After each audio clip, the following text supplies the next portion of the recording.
All right, this question is about the Chlor SM, which looks like a salt chlorine generating system where you can actually see the plates, and it's just a slightly different setup.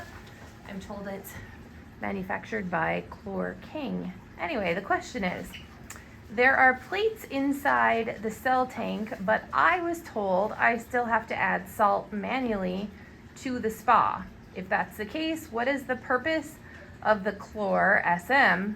So the Chlor SM has no capability of generating chlorine for me unless I go through this extra step of adding salt? Question mark. So the way that you produce chlorine in a pool, and not by manually putting chlorine in it, is you add salt to the water, sodium chloride.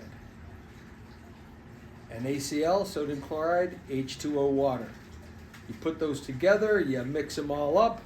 When that water passes through those plates, it creates chlorine gas, Cl2, chlorine gas, and sodium hydroxide, which is NaOH, and a couple other molecules get created in the process.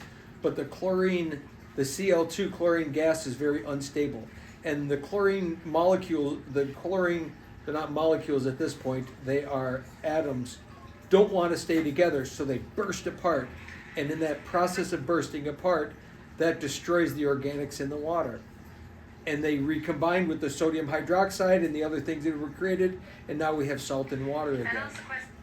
So the only way that you can get a salt system to create chlorine is by having salt at the preferred level, depending on what the system is as to how much salt needs to be in the pool or in the spa in this case.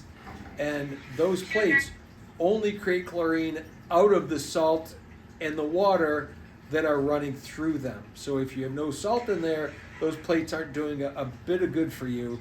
It has to have salt dissolved in the pool to be able to do it. Hence, that's why it's a salt generator that's generating chlorine out of salt and water.